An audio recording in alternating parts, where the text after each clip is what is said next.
My name's Emily Woods, and I love shit. I love working with poop. I love talking about feces. In fact, I have a whole company called Sanivation that seeks to do something productive with human shit. And it was about a year ago that we were working up in Kokomo refugee camp. And the refugee camp is based right in the middle of the Turkana Desert, with temperatures of over 100 degrees every day, minimal water, no electricity, huge dust storms that'll run through and do a total whiteout. There's no permanent housing. Everything's temporary because legally it's not allowed to be permanent in a refugee camp. And all this should sound kind of familiar. It's actually a lot like Burning Man, except for one big difference. There you have hundreds of cultures who aren't necessarily coming for a fun festival, but are running from places where war, terrorists, and famine have kicked them out of their homelands. It's a pretty intense place. And the sanitation in Kokomo refugee camp is even worse than it is in Burning Man. The only option pretty much is pit latrines, which fill up quickly. There's no way to empty them. And when the rains come, the soil's impermeable, so it creates these flash floods that just lift everything out of the pit latrines and just have it running through rivers right through the middle of the camp. And so about a year ago, me and my company, Sanivation, went there to see if we could do something about it. And Sanivation believes in a world where everyone has access to a clean, sustainable toilet.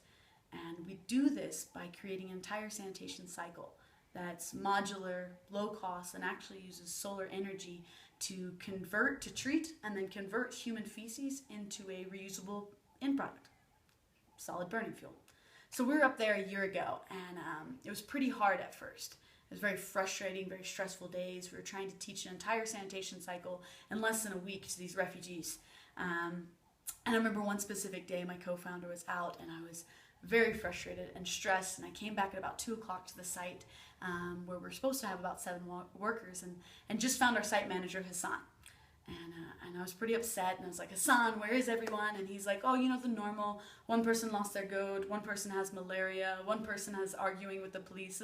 The normal things you tend to expect when you start working in areas like this. And I was yelling at Hassan about how we were losing a whole day and we needed to catch up. And so he started helping me dump these buckets of fresh feces into these big barrels that we'd use to treat them. And as he's helping me lift up this barrel and put it on these big solar concentrators, the lid wasn't exactly sealed right. And you can probably guess what happened. And I'll give you 2 guesses to see which side I was on.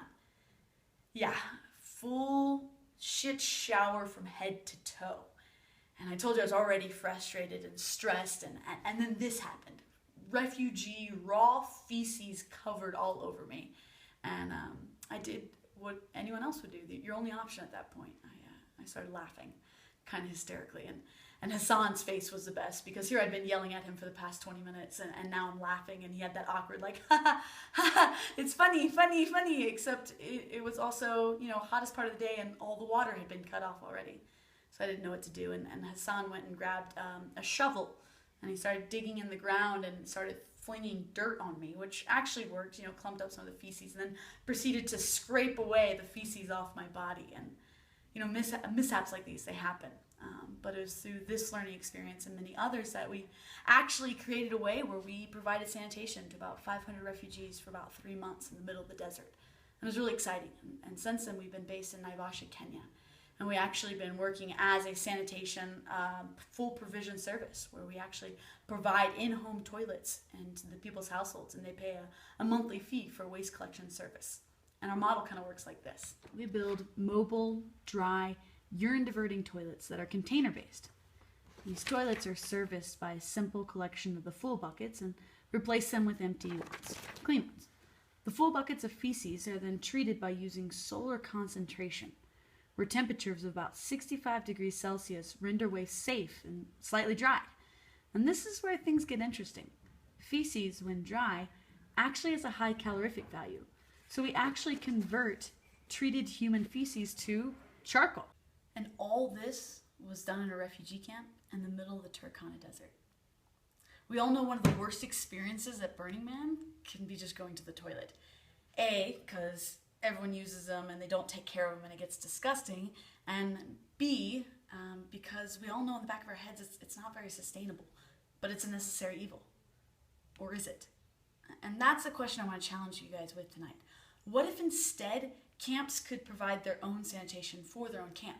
So it would be taken care of better because your own campmates are using it. But more importantly, what if instead of every time you take a shit, instead of it going into some unknown chemical to be transported hundreds of miles away to be processed, it instead could be treated right there on site and then transformed into charcoal, which you could burn in your own bear burrow that night in your own camp. We piloted our first solar toilet with Ideate back in their first year in 2012. And the single toilet, since then, we've come a long way. And me and my company here in Kenya have made huge strides to this entire sanitation cycle. And I know we can come up with something a lot better for the sanitation there at Burning Man. So I'm sad I'm not with you guys there tonight, but I'll see all your lovely faces out in the playa in a little more than a month. And if you ever want to talk, dream, or start doing something about shit, come find me. My name's Emily Woods, and I love to talk about shit.